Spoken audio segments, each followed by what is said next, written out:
தேவனுடைய வார்த்தைக்குள்ளாய் நாம் கடந்து செல்ல போகிறோம்.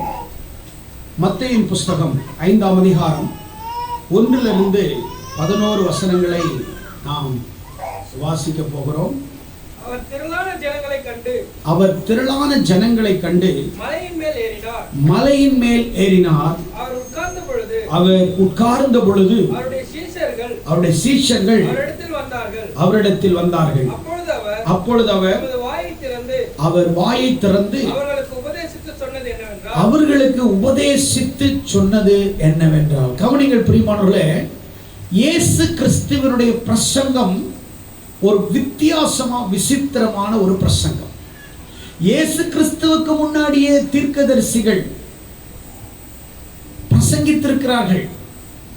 மோசே பிரசங்கித்திருக்கிறான், எலியா பிரசங்கித்திருக்கிறான். இவர்களுடைய பிரசங்கங்களை காட்டிலும் இயேசு கிறிஸ்துவினுடைய பிரசங்கம் எல்லா பிரசங்கக்காரை காட்டிலும், எல்லா தீர்க்கதரிசிகளை காட்டிலும் இயேசு கிறிஸ்துவின் பிரசங்கத்துக்கு அதிக வல்லமை, அதிக மகத்துவம், அதிக ஆசீர்வாதம் வேதத்திலே காணப்படுகிறது. எத்தனை பேர் விசுவாசிக்கிறீர்கள்? அல்லேலூயா. இயேசு கலிலேயா மாவட்டத்தில் இயேசு கிறிஸ்து ஜனங்களுக்கு உபதேசம் பண்ணினார்.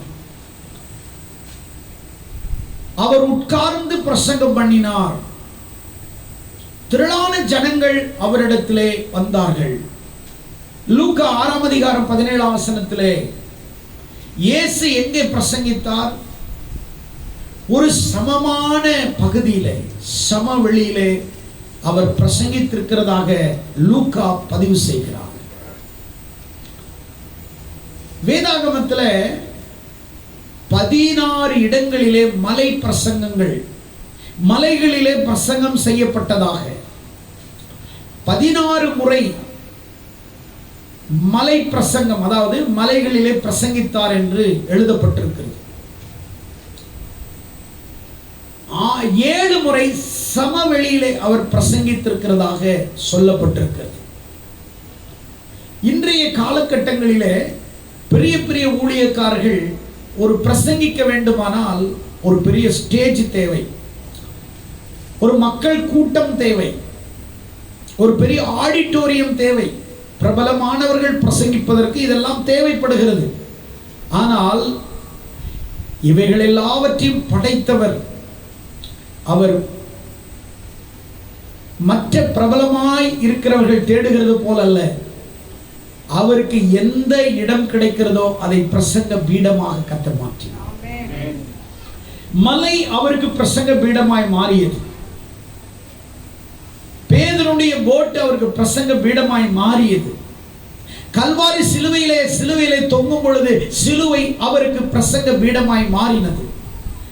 அவருக்கு பெரிய பிரசங்க பீடம் தேவையில்லை. அவருக்கு மிகப்பெரிய ஸ்டேஜ் வசதிகள் தேவையில்லை. அவர் எங்க அமர்ந்தாலும், எங்க அமர்ந்து பிரசங்கம் பண்ணினாலும் ஜனங்களுக்கு தேவை விடுதலை, ஜனங்களுக்கு தேவை ஆரோக்கியம், ஜனங்களுக்கு தேவை நன்மை. நீங்கள் 4ஆம் அதிகாரத்தில் மத்தேயு 4:23 வாசிச்சீங்கன்னா, இயேசு கலிலேயா எங்கும் சுற்றி நடந்து அவர்களுடைய ஜெபாலயங்களில் உபதேசித்து ராஜ்யத்தின் சுவிசேஷத்தை பிரசங்கித்து ஜனங்களுக்கு உண்டாயிருந்த சகல வியாதிகள், சகல நோய்களை நீக்கி சொஸ்தமாக்கினார். அவருடைய கீர்த்தி சிரியா எங்கும் பிரசித்தமாயிற்று. அப்பொழுது பலவித வியாதிகள், வேதனைகளை அடைந்திருந்த சகல பிணியாளிகளை, பிசாசு பிடித்தவர்களை, சந்திர ரோகிகளை, விரோதக்காரர்களை அவிடத்தில் கொண்டு வந்தார்கள். அவர்களை சொஸ்தமாக்கினார்.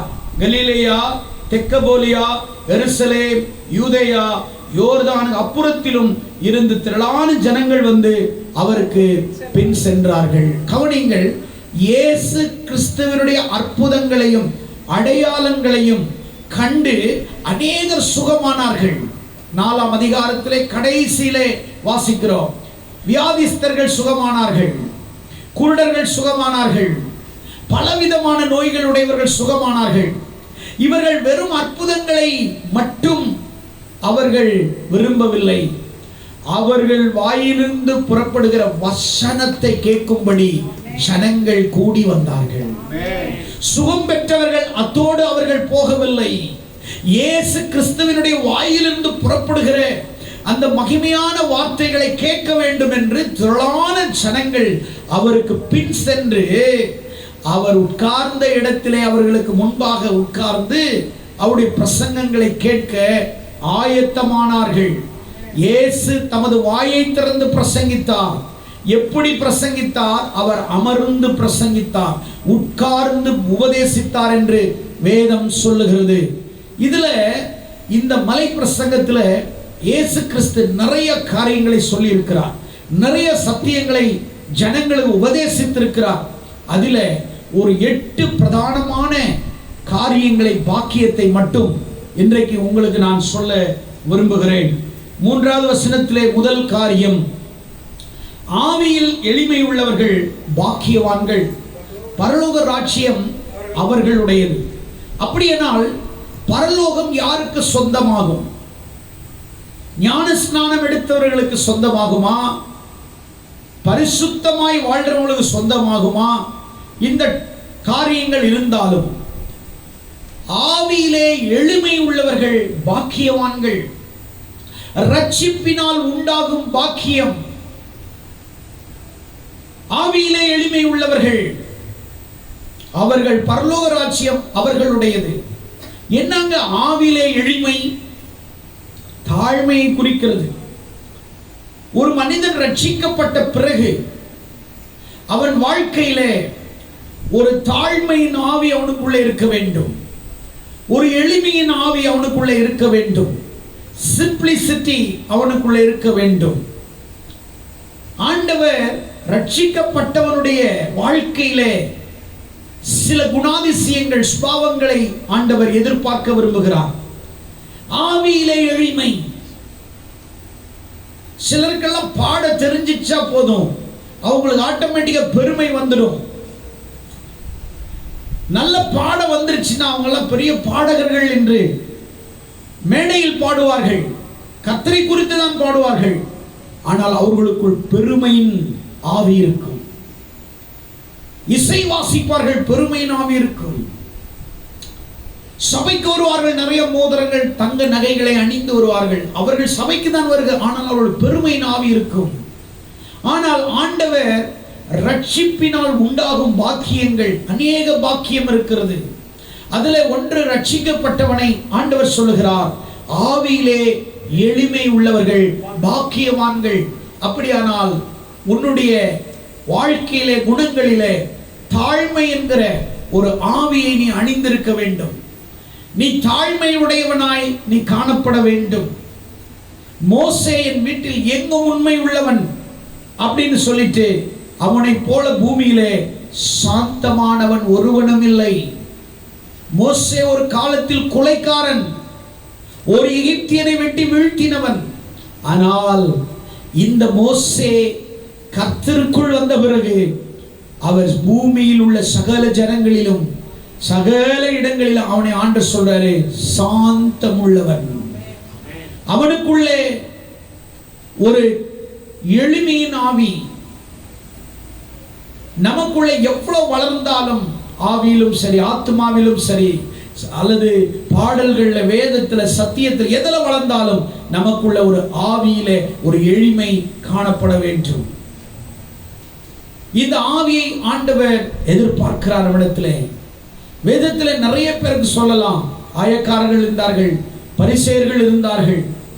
பரிசேயன் தேவாலயத்தில் வந்து, ஆண்டவரே நான் வாரத்தில் 2 முறை உபவாசிக்கிறேன், தசம்பாகம் கொடுக்கிறேன். இவனை போல அல்ல, தன்னை உயர்த்துகிறான். ஆனால் ஆயக்காரன் சொன்னான், இல்லை ஆண்டவரே, இவர் சொல்ற மாதிரி நான் பாவிதான், என்மேல் கிருபையாய் இரும் ஆண்டவரே. தன்னை தாழ்த்தினார். ஆண்டவர் சொன்னாரு, தசம்பாகம் கொடுத்தவன் இல்ல, வாரத்துல 2 முறை உபவாசிக்கிறவன் இல்ல, ஆலயத்துக்கு வரவன் இல்ல, தன்னை தாழ்த்தினவன் ஆண்டவர் உயர்த்துகிறார். ஆவியிலே எளிமை உள்ளவர்கள் பாக்கியவான்கள். பரலோக ராஜ்யம் அவர்களுடையது. பரலோகம் யார் யாருக்கு சொந்தமா இருக்க போதுன்னா, ஆவியில ஒரு எளிமை காணப்பட வேண்டும். உன்னை பார்க்கும் பொழுது, ஐயோ அவங்களா சிஸ்டர், ரொம்ப தாழ்மையான சிஸ்டர். உண்மையான தாழ்மை பிறர்களுக்கு முன்னாடி தங்களை தாழ்த்துவார்கள். ஒரு குழந்தை போல நடந்து கொள்வார்கள். தாழ்மையின் ஆவி உடையவர்களை நீங்கள் பார்ப்பீர்களானால் அநேக ஜனங்களுக்கு முன்னாடி அவர்கள் குழந்தைகளைப் போலதான் காட்சி அளிப்பார்கள். நடிப்பு அல்ல, அவர்களுடைய சுபாவமே அது மாதிரி மாறிவிடும். அப்ப ஆவியிலே எளிமை உள்ளவர்களை ஆண்டவர் பரலோக ராஜ்யம் அவர்களுடையது என்று சொல்லுகிறார். பரலோக ராஜ்யம் யாருக்கு சொந்தமா இருக்குமா? ஆவியில எளிமை உடையவர்கள் பாக்கியவான்கள். இன்றைக்கு ஆண்டவர் சொல்லுகிறார், நீ பரலோக ராஜ்யம் உனக்கு சொந்தமானா ரட்சிப்பினால் உண்டாகிற ஒரு பாக்கியம், பரலோகம் உனக்கு ஆண்டவர் சொந்தமாக்கத்தான் போகிறார். ஹல்லேலூயா, ஹல்லேலூயா. இரண்டாவது சொல்லுகிறார், துயரப்படுகிறவர்கள் பாக்கியவான்கள், அவர்கள் ஆறுதல் அடைவார்கள். ஆண்டவர் சொல்றார், துயரங்களால் வருகிற பாக்கியம் என்ன? ஆறுதல். என்னவா? கம்ஃபர்ட், ஆறுதல். கர்த்தர் நிமித்தமாக துயரப்படுகிறவர்கள் அவர்கள் ஆறுதல் அடைவார்கள். ஒரு மனுஷனுக்கு தேவை ஆறுதல் சொல்லக்கூடாது, ஆறுதல் படுத்த வேண்டும். ஆறுதல் சொல்றதுக்கு ஒரு கூட்டம் இருப்பாங்க, ஆறுதல் படுத்துறதுக்கு ஒரு கூட்டம் இருப்பார்கள். நம்மால பிறருக்கு ஆறுதல் சொல்லதான் முடியும், ஆனா இயேசு ஆறுதல் படுத்துகிறவராய் காணப்படுகிறார். கரங்களை தட்டி ஆண்டவரை மகிமைப்படுத்துங்கள். நம்மை ஆறுதல் படுத்துகிறவராய் காணப்படுகிறார். துயரப்படுகிறவர்கள் பாக்கியவான்கள், அவர்கள் ஆறுதல் அடைவார்கள். இதெல்லாம் எங்க சொல்றாரு? நான் ஜனங்களை பார்த்து எளிமையா பிரசங்கம் பண்றேன். நீங்க எல்லாம் சுகம் பெற்றுட்டீங்க, விடுதலை ஆயிட்டீங்க, ரட்சிப்புக்காக நீங்க வந்துட்டீங்க, வசனத்தை கேட்க ஆரம்பிச்சிட்டீங்க. இந்த ஆவிக்குரிய வாழ்க்கையில நீங்க வளரணும் அப்படின்னா உங்களுக்கு ஆவியில எளிமை இருக்க வேண்டும். ஃபர்ஸ்ட் ஆண்டவர் எதிர்பார்க்கிற தாழ்மை எதிர்பார்க்கிறார் மனிதனிடத்துல. ஏனென்றால் அவருடைய சுபாவத்தில் முதலானது தாழ்மை. அவர் தன்னைத்தானே தாழ்த்தி மனுஷ ஒரு சாயலாகி இந்த உலகத்தில் வந்து மரணபரியந்தம் சிலுவையில் தன்னைத்தான் பிதாக்குமாரி தாழ்த்தினார். அப்போ ஒரு தாழ்மை, ஒருவர் உண்மையாக இருக்க வேண்டும், நடிக்க கூடாது. கொஞ்சம் பேர் பாருங்க நடிப்பாங்க, தாழ்மை உள்ளவங்களா இருப்பாங்க, ஆனா அவங்கள விட்டு போன உடனே அவங்களுடைய தாழ்மை எங்க போச்சுன்னு தெரியாது. அப்ப என்ன? அது ஆக்டிங். அது இப்ப டிஆக்டிங் ஆயிடுச்சு. ஆக்டிங் வந்து கொஞ்ச நாள் தான். ஆனால் தாழ்மை என்பது மனிதனுக்காக மாய்மாலமாய் வரக்கூடாது. மனதிலிருந்து, ஆழத்திலிருந்து, வேத வார்த்தையிலிருந்து கிறிஸ்து தன்னை தாழ்த்தினது போல என் வாழ்க்கையில் நான் தாழ்த்த வேண்டும் என்று சொல்ற தாழ்மை குறித்து சொல்லுகிறார். துயரப்படுகிறவள் பாக்கியவான். நீ கர்த்தருக்குள்ள வந்த நீ துயரப்படுவேன்னு சொல்ற, இல்லைன்னு நான் சொல்லல.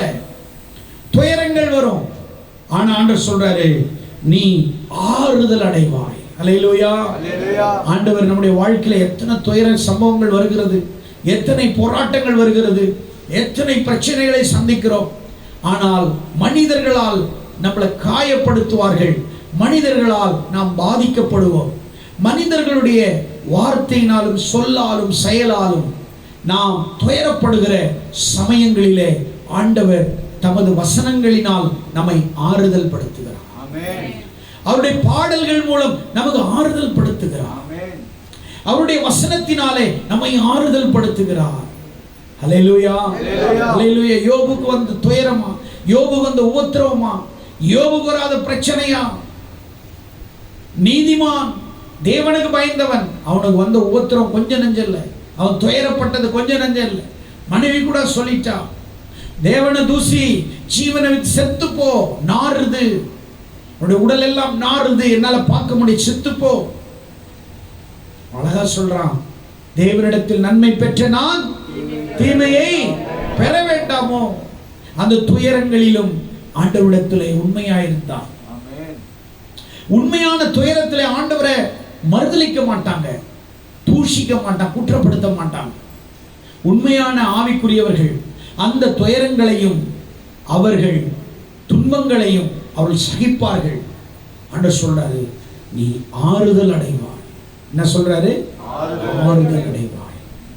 நீ ஆண்டவர் சொல்றார் உன்னுடைய துயரங்களுக்கு உனக்கு ஆண்டவர் ஆறுதலை கொடுக்க. உன்னை ஆறுதல் படுத்த அவர் உனக்கு ஆயத்தமா இருக்கிறார். கவனிங்கள், ஒரு மனிதன் ஈஸியா வாய் விட்டுருவான், நம்மளை காயப்படுத்திடுவான், நம்மளை பத்தி ஊரெல்லாம் தூத்தி திரிவான். இவன் இப்படி அப்படிலாம் சொல்லுவான், நினைத்ததை சொல்லுவான், கற்பனையில் உதித்ததை சொல்லுவான், மனதில் நினைத்ததை சொல்லுவான், யாரோ சொல்லிக் கொடுக்கிறத சொல்லுவான். இந்த துயரங்களை எல்லாம் நாம் சந்திக்கும் பொழுது, இந்த வார்த்தைகளை எல்லாம் நாம் காது கொடுத்து கேட்கும் பொழுது, நம்முடைய இருதயத்துக்கு மருந்தே கிடையாதுங்க, மெடிசனே இல்லைங்க. ஒரே ஒரு மருந்து தேவனுடைய வார்த்தை. தேவன் மட்டும்தாங்க ஒரு மனுஷனை துயரங்களை ஆறுதல் படுத்தக்கூடிய தேவன், அவர் ஒருவரே.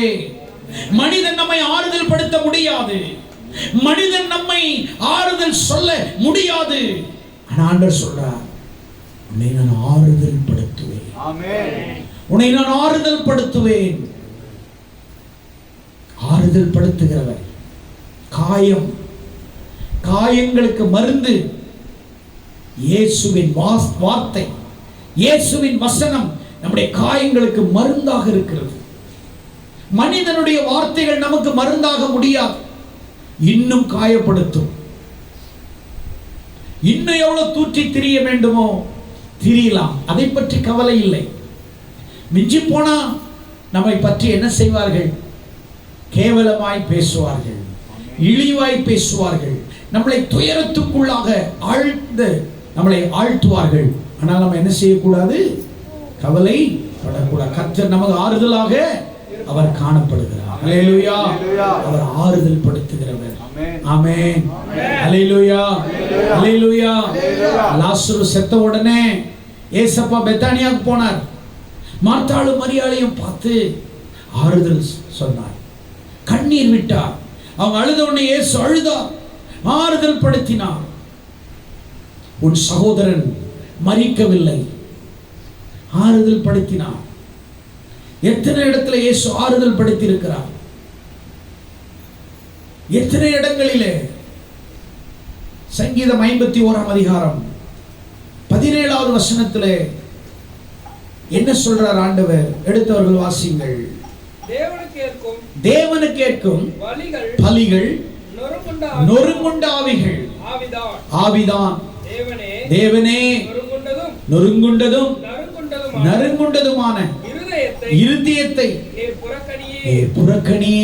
ஆண்டவர் இந்த உலகத்தில் இருக்கிற மாதிரி நம்மளை புறக்கணியாம, நொறுங்குண்டவர்கள், ஆவியிலே நொறுக்கப்பட்டவர்கள், மனதளவிலே பாதிக்கப்பட்டவர்கள், துயரப்படுகிறவர்கள் உடைய இருதயங்கள் ஆவியை புறக்கணியாமல் அவளை நேசிக்கிறவராய் காணப்படுகிறார். ஏசாயாவின் புஸ்தகம் 57 அதிகாரம் 15வது வசனத்தை எடுத்தவர்கள் வாசிங்கள். ஏசாயா 57 அதிகாரம் 15. நித்தியவாசியும் பரிசுத்தர் என்கிற நாமமுள்ளவராகிய மகத்துவமும் உன்னதமானவர் சொல்லுகிறார், உன்னதத்திலும் பரிசுத்த ஸ்தலங்களிலும் வாசம் பண்ணுகிற நான் பணிந்தவர்களின் ஆவியை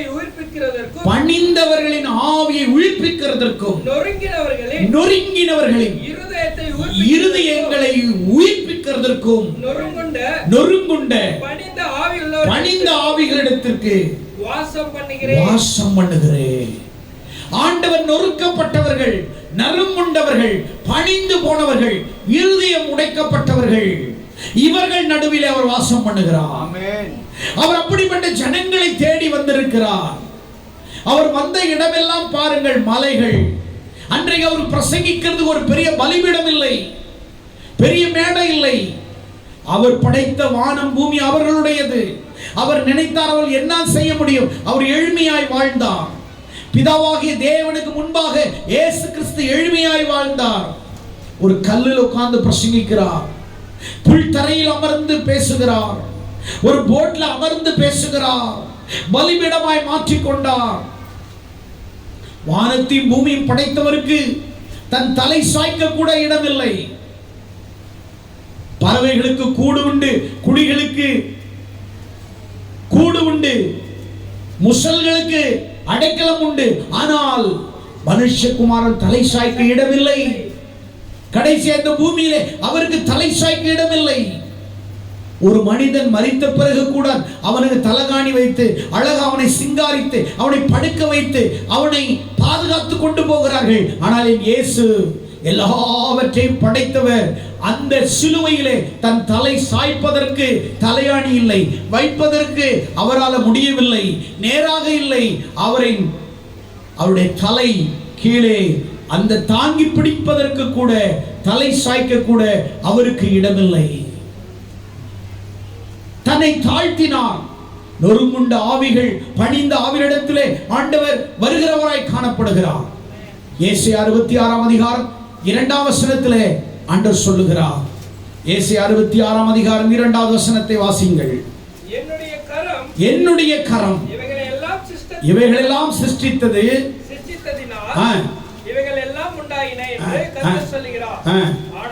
ஆனாலும் சிறுமைப்பட்டு ஆவியில் நொறுங்குண்டு என் வசனத்துக்கு நடுங்குகிறவனே நான் நோக்கி பார்ப்பேன். ஆண்டவர் யாரை பார்க்கிறாரு? வசனத்துக்கு, அவருடைய வசனத்தை நடுங்குகிறவர்களை அவர் நோக்கி பார்க்கிறார்.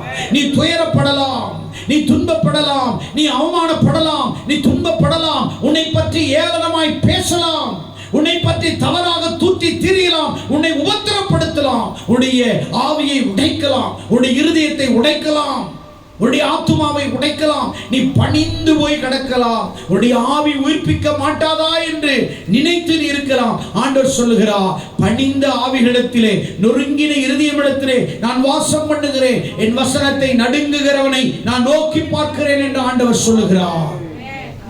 சிறுமைப்பட்டவன் மேல் சிந்தை உள்ளவன் பாக்கியவான். ஆண்டவர் நம்மேல் சிந்தை உடையவராய் காணப்படுகிறார்.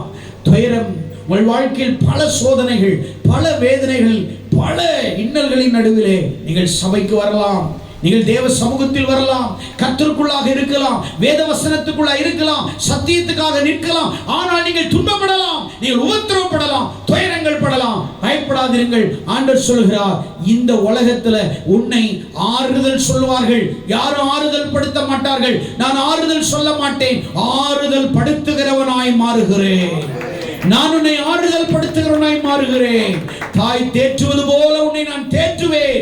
உன்னை என் உள்ளங்கையிலே நான் வரைந்து வைத்திருக்கிறேன். நீ என்னால் மறைக்கப்படுவதில்லை, உன் நினைவாகவே நான் இருக்கிறேன். உன்னை நான் என் சிந்தையில் வைத்திருக்கிறேன், என் நினைவிலே வைத்திருக்கிறேன். ஆண்டவர் சொல்லுகிறார். ஜனங்களுக்கு எளிமையாய் பிரசங்கித்தார்.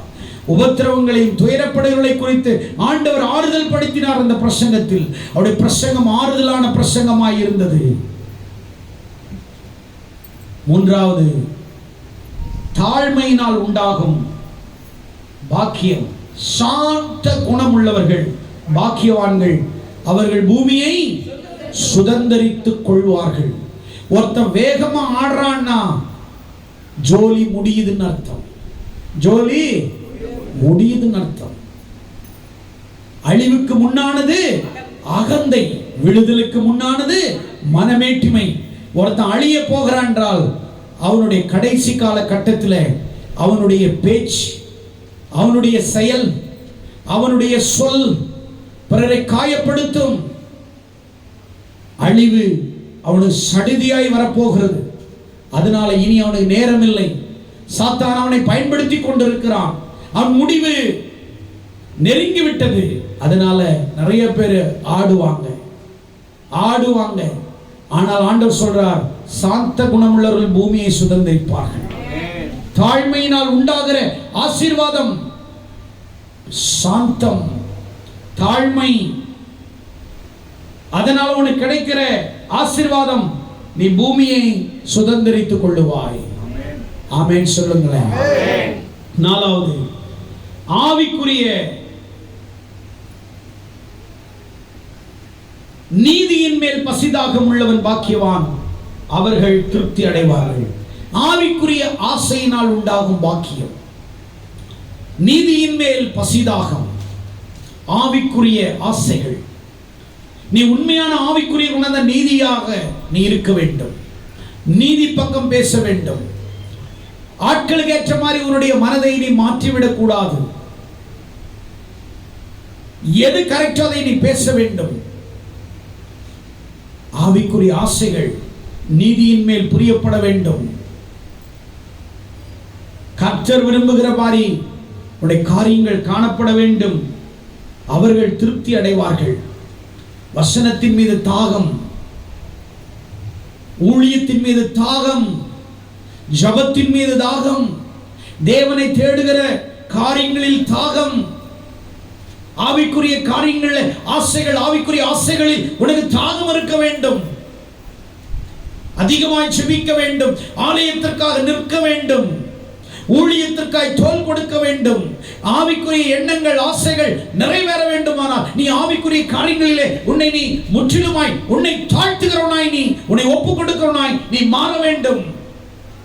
ஆவிக்குரிய ஆசைகள் உனக்குள் நாளோங்கி நீ ஒவ்வொரு நாளும் அது உனக்குள் வளர்ந்து கொண்டே இருக்க வேண்டும். ஆவிக்குரிய ஆசைகள், ஆவிக்குரிய எண்ணங்கள் உனக்குள் வர வேண்டும். ஆவிக்குரிய திட்டங்கள் உனக்குள் வர வேண்டும். ஆவிக்குரிய தீர்மானங்கள் நீ எடுக்க வேண்டும். ஆண்டவர் சொல்லுகிறார், அவர்கள் திருப்தி அடைவார்கள். நான் சொல்லுகிறேன், ஆவிக்குரிய வாழ்க்கையிலே, ஆவிக்குரிய ஜீவியத்திலே உங்கள் ஆசைகள் அதிகரிக்க வேண்டுமானால் சபைக்கு வருவதிலே ஆசை, கர்த்தருடைய வசனத்தை கேட்பதிலே ஆசை, தேவனுடைய வார்த்தை கேட்பதிலே ஆசை, ஜெபிப்பதிலே ஆசை, சுவிசேஷ ஊழியம் செய்வதிலே ஆசை, ஆத்துமாக்களை ஆதாயம் செய்வதில் ஆசை. நீ இப்படி உண்மையாய் செய்து பார், உன் வாழ்க்கையில் நீ திருப்தி அடைவாய். எல்லாவற்றிலும் நீ திருப்தி அடைவாய். பூமிக்குரிய காரியங்களில் உன்னை ஆண்டவர் திருப்தியாய் வைத்திருப்பார். உன் வாழ்க்கையில் ஒரு குறையும் இருக்காது. உன் வாழ்க்கையில் சகலத்திலும் நீ திருப்தி அடைவனாய் நீ காணப்படுவாய். ஆவிக்குரிய ஆசைகளில் நீங்கள் வளர வேண்டும் என்று அங்கே ஆண்டவர் மலை பிரசங்கத்தில் ஜனங்களுக்கு சொன்னார். கிரியைகளினால் உண்டாகும் பாக்கியம். இரக்கமுள்ளவர்கள் பாக்கியவான்கள், அவர்கள் இரக்கம் பெறுவார்கள். கிரியைகளினால் உண்டாகும் பாக்கியம் அப்படின்னா இரக்கப்படுகிறவர்கள் பாக்கியவான்கள். அப்படின்னா வசனத்தை சொல்லிட்டு போறதில்லை, உன் வாழ்க்கையில அந்த இரக்கம் கிரியைகளில் நீ காட்ட வேண்டும். ஒருவன் நடக்க முடியாதவனாய் இருந்தால் அவனை நீ தூக்கி நிறுத்த வேண்டும். கண்ணு தெரியாதவனாய் இருந்தால் ஐயோ என்று இரக்கம், ஐயோன்னு சொல்லிட்டு போகாதே, அவனை ரோடு கிராஸ் பண்ணி விட வேண்டும். இரக்கத்தினுடைய வெளிப்பாடு என்ன? ஐயோ பாவன் சொல்லிட்டு போறது இரக்கம் இல்லை, அவனை கிராஸ் பண்ணி விடுறது தான் இரக்கத்தினுடைய முடிவு. ஐயோ என்று சொல்லி ஐயோ பாவம் அப்படின்றது எல்லாரும் தான் சொல்லுவான். பிச்சைக்காரனை பார்த்து ஐயோ பாவன் சொல்றது இல்லை, அவன் தட்டுல பிச்சை போடு. இரக்கப்படுகிறவர்கள் பாக்கியவான்கள், அவர்கள். ஏன் உன் வாழ்க்கையில நீ இரக்கம் பெற மாட்டேங்கிற? நீ யாரையும் இறங்கல, அதனால உனக்காக ஆண்டவர் இறங்கல. ஆனா நீ இரக்கப்படு, உனக்காக அவர் இறங்கி வருவார். இரக்கப்படுவர்கள் பாக்கியவான்கள், அவர்கள் இரக்கம் பெறுவார்கள். எத்தனை பேர் விசுவாசிக்கிறீங்க? எத்தனை பேர் விசுவாசிக்கிறீங்க? நீ இரக்கப்பட வேண்டும், மற்றவர்களை நீ நேசிக்க வேண்டும். ஆவிக்குரிய வாழ்க்கையில ஐயோ பாவம் என்று நீ பார்க்க வேண்டும், அவர்களை இரக்கப்படணும். பர்த்திமேயு குருடன் எரிகோவில் பிச்சை கேட்டுக் கொண்டிருக்கிறான். இயேசுவும் சீஷர்களும் போயிட்டு இருக்கிறாங்க. அந்த குருடன் கேட்கிறான், என்ன சத்தம்னு கேட்கிறான். என்ன சத்தம் இது, போயிட்டு இருக்கிறாங்களே என்ன சத்தம்னு கேட்கிறான். குருடர்களுக்கும் காது கேட்காதவங்களுக்கும் கண்ணு தெரியாதவங்களுக்கும் பயங்கர பிரெயின் இருக்கும். 6 பிரெயினை தாண்டி ஒரு பிரெயின் எங்கேயோ அவங்களுக்கு வேலை செய்யும். ஷார்ப்பா இருப்பாங்க. காது கேட்காதவனுக்கு ஷார்ப்பா இருப்பான், கண்ணு தெரியாதவன் அதோட காட்டில் ஷார்ப்பா இருப்பான். ஆனா கண்ணு தெரியல, ஆனா இவனுக்கு காது கேட்குது. திப்பு திப்பு திப்பு திப்புன்னு போறாங்க. என்ன என்று விசாரி, என்ன சத்தம்? லூக்கா 18 கடைசியில படிக்க, கடைசியில பாத்தீங்கன்னா என்ன சத்தம் இது? அவர் சொல்றாரு, லூக்கா 18ஆம் அதிகாரத்துல நீங்க பாத்தீங்கன்னா அங்க சொல்றாரு, 18ஆம் அதிகாரம் 35ல, பின்பு அவர் எரிகோவுக்கு சமீபமாக வரும்போது ஒரு குருடன் வழியருகே உட்கார்ந்து பிச்சை கேட்டுக்கொண்டு ஜனங்கள் நடக்கிற சத்தத்தை கேட்டு இது என்ன, இது என்ன என்று விசாரித்தான். என்ன என்ன இப்படி சவுண்டு? ஓ திப்புன்னு போறாங்க. என்ன? ஜனங்கள் நடக்கிற சத்தத்தை என்ன? நசரேயனாகிய இயேசு போகிறார் என்று அவர்கள் அறிவித்தார்கள். அப்பொழுது அவன், இயேசுவே தாவீதின் குமாரனே. எப்போ பார்த்ததே இல்லை, எப்படி தாவீதின் குமாரன்றான்? இயேசுவேன்னு அப்பா இயேசு பார்த்தது இல்லை. அவன் ஏன் இயேசுன்னு கூப்பிடுறான்? இறங்கும்னு கூப்பிடுறான். தாவீதின் குமாரன் இயேசுன்னு அவன் கேட்டிருக்கிறான். அவர் அநேகர் சுகம் கொடுத்தாருன்னு கேட்டிருக்கிறான். அநேக குருடர்கள் சுகமாய் அவன் சொல்லிக்கிறாங்க. நானும் குருடனா இருந்தேன், இயேசு சுகமாக்குனார். அவர் தாவீதின் குமாரன். உங்களை தான் தேடிட்டு இருந்தேன். ஐயோ, அந்த இயேசுவா போறாரு, குருடனுக்கு சுகமாக்குனவரா போறாரு. ஐயோ, அந்த இயேசுவா. ஏய் சி, சத்தம் போடா. முன்னடப்பர் பின்னடப்ப அதட்டினார்கள். பைபிளை ஒழுங்கா படிக்கணும். அதட்டி பேசாத கூட அப்படின்றான். தாவீதின் குமாரன் இன்னும் அதிகமா சத்தமா கூப்பிடுறான். ஆண்டவர் நின்னு அவனை அழைத்து வாருங்கள். நீ கேட்காம போகலாம், நீ அவனை மதிக்காம போலாம், ஆனா இயேசுவேன்னு சொன்னா இயேசு மதிப்பா. இயேசுவேன்னு சொன்னா உன்னை எவன் மதிக்கிறானா இல்லையோ, ஆனால் இயேசுவை நோக்கி இயேசுவே நீ கூப்பிட்டீங்கன்னா அவர் உன்னை மதித்து நின்னு கிட்டவா, உன்னை நான் என்ன செய்ய வேண்டும் என்று இந்த காலவேளையிலே உன்னை பார்த்து சொல்லுகிறார். இறக்கப்படுகிறவர் அவர், இறங்குகிறவர் அவர், சுகமாக்குகிறவர் அவர், சுகம் கொடுக்கிறவர் அவர், உன் சொல்லை அவர் கேட்கிறவர் அவர், உன் சத்தத்துக்கு செவி கொடுக்கிறவர் அவர், உனக்கு பதில் கொடுக்கிறவர் அவர். யாரை கேட்கிறியோ, யாரை கூப்பிட்டியோ கூப்பிடுறியோ எனக்கு தெரியாது, யார் கூப்பிட்டு உனக்கு உதவி செஞ்சாங்களோ தெரியாது, ஆனால் இயேசுவே என்று கூப்பிட்டு பார். இப்பவும் இறங்கி உன்னுடைய காரியத்துக்கு, உன்னுடைய பிரச்சனைக்கு, உன்னுடைய வியாதிக்கு, உன்னுடைய போராட்டத்துக்கு இப்பவும் அதே இயேசு இதே இடத்திலே உலாவிக் கொண்டிருக்கிறார். இயேசுவே இறங்கும், இயேசுவே இறங்கும் என்று சொல்லி இப்போ நீ கூப்பிட்டு பாரு.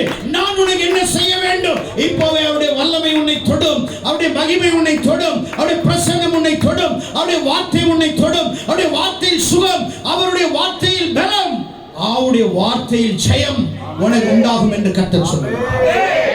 இறக்கப்படுகிறவர், இறங்கி வருகிறவர், இறங்கி வருகிற தெய்வம் அவர், இரக்கத்தின் ஐஸ்வர்யம் உள்ளவர். சொன்னாரே, அவனை கொண்டு வாருங்கள் என்னிடத்திலே, நான் உனக்கு என்ன செய்ய வேண்டும்? ஆண்டவரே, நான் பார்வையடைய வேண்டும். நீ விசுவாசிக்கிறாயா? S, I believe.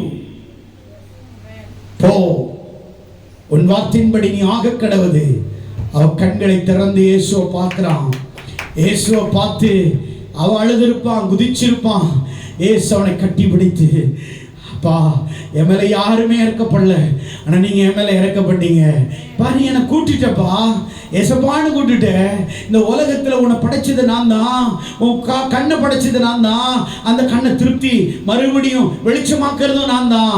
நீ எப்போ என்னை கூப்பிட்டியோ நான் வருவேன். இறக்கப்படுகிறவர்களுக்கு ஆண்டவர் எப்பவுமே இறக்கப்படுவார்.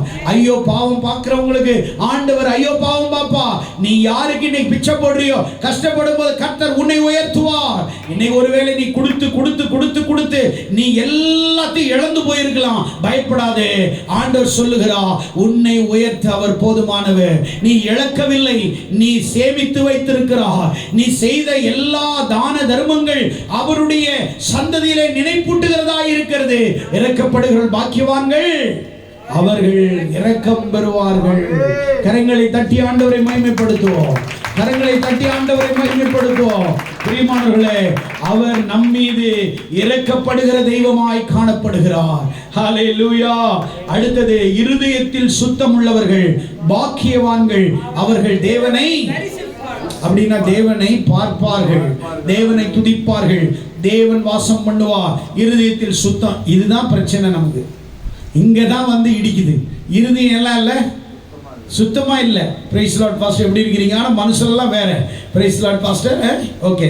நீங்க எங்களை தொடும்போது, பிரைஸ் லார்ட் சொல்லும்போது, நிற்கும் போது நீங்க யாருன்னு எங்களுக்கு தெரியும். ஆனால் நாங்கள் அப்படியே sister, okay sister, okay okay brother, okay super, எங்களுக்கு எல்லாமே தெரியும்டி.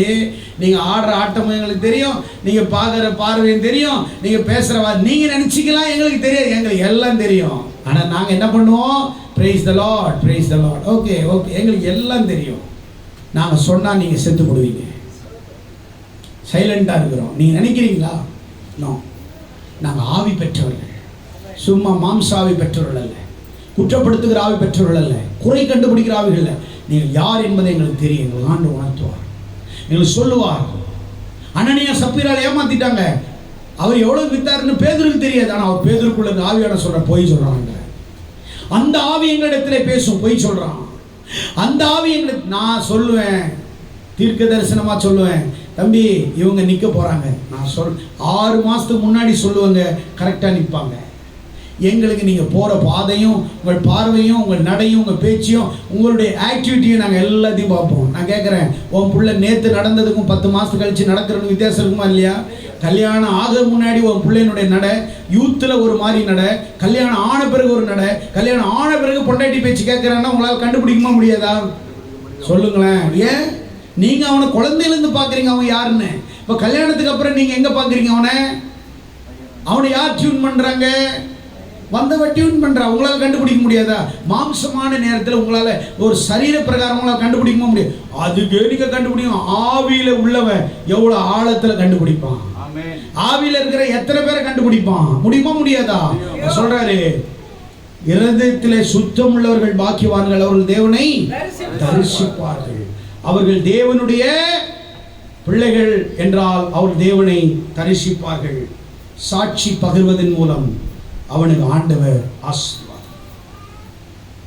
ஆண்டவர் ஆசீர்வாதம். கடைசி, சமாதானம் பண்ணுகிறவர்கள் பாக்கியவான்கள், அவர்கள் தேவனுடைய. இப்ப சொல்லுங்களேன், சமாதானம் பண்ணுகிறவர்கள் அவர்கள். இப்போ உங்க வீட்டில் ஒரு சமாதானம் கொலைக்குது வச்சுக்கோங்க, சண்டை வருது.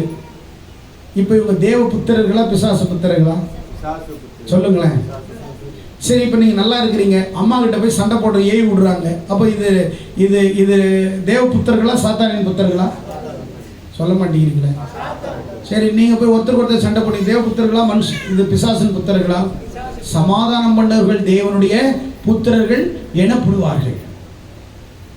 சமாதானம் பண்ணுகிறவர்கள் பாக்கியவான், அவர்கள் தேவனுடைய புத்திரர்கள். சமாதானம். உனக்கு பிடிக்கல விட்டு வேலைக்கு போயிட்டே இரு, நீ சண்டை போன அவசியம் கிடையாது. கரெக்ட்? சொல்றது கரெக்ட் தானே? சமாதானமா உன்னோட வாழ முடியாது. சமாதானமா இருக்குமே விட்டுரு. நீ அவங்கள போய் டார்ச்சர் பண்ணாத, அவங்களுக்கு தொந்தரவு பண்ணாத. அது உனக்கு ஆண்டவர் அதுக்காக அழைக்கல. நிறைய பேர் பாரு சண்டை போட்டு பேசு. சமாதானம் பண்ணவர்கள் பாக்கியம். நீ சமாதானம் பண்ணி போயிட்டே இரு. முடிஞ்ச வரைக்கும் கூடுமான அளவில் சமாதானமாக இருந்தால் பைபிளில் சொல்கிறேன். முடியல விட்டுரு. பைபிளில் கூடுமான முடிஞ்ச வரைக்கும் சமாதானமாக முடியல விட்டுருன்னு தான் சொல்கிறேன். அவளை அசிங்கப்படுத்துவது நம்முடைய நோக்கம் அல்ல, அவளை காயப்படுத்துவது நம்முடைய நோக்கம் அல்ல. ஆண்டவர் சொல்றார், நீதி நிமித்தம் துன்பப்படுகள் பாக்கியவான்கள், பரலோக ராஜ்யம் அவர்களுடைய. உபத்திரவத்தினால் உண்டாகும் ஆசீர்வாதம், பரலோக ராஜ்யம் அவர்களுடைய. நீதி நிமித்தமா துன்பப்படுத்துகிறது. நம்ம நல்லவங்க தான், ஆனால் நம்ம மேலே நிறைய போய் இப்போ எல்லாம் சொல்கிறாங்க. நம்ம எல்லாம் பிரச்சனை சுயிச்சுட்டு போனால் நம்ம யாரா? பாக்கியவான்கள். உபத்திரவத்தினால் உண்டாகிற ஆசீர்வாதம் பாக்கியவான், பரலோக ராஜ்யம் நம்முடையது. கடைசியாக சொல்லி முடியும், இது நிமித்தம் உங்களை நிந்தித்து துன்பப்படுத்தி பலவிதமான தீமையான மொழிகளை உங்கள் பேரில் சொல்வார்களானால், பொய்யாய் சொல்வார்களால் பாக்கியவான்களாக இருப்பீர்கள். சந்தோஷப்பட்டு களி கூறுங்கள், உங்கள் பலன் மிகுதியாக இருக்கும்.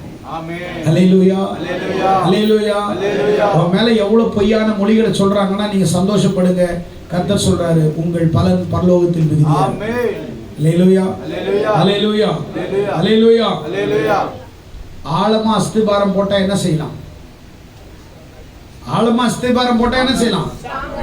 ஸ்ட்ராங்கா நிக்கல, நிறைய கட்டிடம் கட்டலாம். ஆழமா அஸ்திபாரம் போட்டீங்கன்னா உயரமா நீ ஆவிக்குரிய வாழ்க்கையில ஸ்ட்ராங்கா போக போக உன் மேல உயர ஆண்டவர் கட்டிக்கிட்டே இருப்பார். எத்தனை பேர் விசுவாசிக்கிறீங்க? உங்களை உயர கட்டிக்கிட்டே இருப்பார். நீ ஆழமா போகணும், வேறு ஆழமா விடணும், கடைசி வரைக்கும். சபையில பாருங்க, எத்தனையோ பேர் வந்தாங்க, போயிட்டே இருப்போம். ஒரு காலகட்ட சீசன் போயிடும். எனக்கு தெரிஞ்சு 3 குடும்பம் சர்ச்சு என்னைக்கு ஆரம்பிச்சு இன்னைக்கு வரைக்கும் இப்படியே நிற்கிறாங்க. அன்னைக்கு இன்னைக்கு வரைக்கும் நிற்கிறாங்க. ஏன்? அவங்க எல்லா தலைமுறைகளையும் பார்த்தவங்க. அவங்க சீனியர் சிட்டிசன். நம்ம சர்ச்சில் சிஸ்டர், குக் மாஸ்டர், இவங்கெல்லாம் சீனியர் சிட்டிசன். சர்ச்சு ஆரம்பிச்சதுல இருந்து இருக்கிறாங்க. அவங்க பார்க்காத ஆளுக்களா? எத்தனை பேர் பார்த்து? அத்தனை பேரும் என்ன பார்த்து, என்கிட்ட யார் நடந்தவங்க பார்த்தவங்க தான். பார்த்தவங்களா இல்லையா? அவங்களும் பார்த்துட்டு தான் இருப்பாங்க. இப்போ யாராவது நடிச்சாங்கன்னா கூட அவங்களுக்கு தெரியும் இவங்க எத்தனை நாளோ தெரியாது. ஏன்னா இவங்க சீனியர் சிட்டிசன்ல இருக்கிறாங்க, அவங்களுக்கு எல்லா அனுபவமும் தெரியும். ஆமென், ஆமென், அல்லேலூயா, அல்லேலூயா. மனிதர்களை புகழ்வதோ மனிதர்களை உயர்த்துவதோ நம்முடைய நோக்கம் அல்ல, கர்த்தரை உயர்த்துவது. நீதி நிமித்தம் துன்பப்படும் உங்கள் மேல் பலவிதமான பொய்யான மொழிகளை சொன்னால் நீங்கள் பாக்கியவான்கள், மகிழ்ந்து களி கூறுங்கள், கர்த்தர் உங்களோட இருக்கிறார். ஆமென். எத்தனை பேர் விசுவாசிக்கிறீங்க? உங்கள் மேல் பலவிதமான பொய்யான காரியங்களை அப்படின்னா ஆண்டவர் சொல்லுவாங்கன்னு தான் அர்த்தம். அப்படின்னா உலகம் மனுஷன் சொல்லதான் செய்வான், ஆனால் நீங்கள் பாக்கியவான்களாய் மாறுவீர்கள், கர்த்தர் உங்களை உயர்த்துவார். எத்தனை பேர் விசுவாசிக்கிறீங்க? எல்லாரும் எழுந்து நின்று தேவ சமூகத்தில், ஆண்டவரே, இயேசு கிறிஸ்து பலை பிரசங்கத்தில் ஜனங்களுக்கு உபதேசித்ததை நாங்கள் கேட்டிருக்கிறோம். எத்தனை பேருக்கு ஆசீர்வாதமாக இருந்தது தேவனுடைய வார்த்தை? எத்தனை பேர் பிரயோஜனமாக இருந்தது? நீங்கள் கர்த்தருக்காக, வசனத்துக்காக நெல்லுங்கள். கர்த்தர் உங்கள் வாழ்க்கையில் மாபெரும் காரியங்களை செய்வார். இந்த செய்தியின் மூலம் கர்த்தர் ஒவ்வொருவரையும் ஆசீர்வதிப்பாராங்க. God bless you.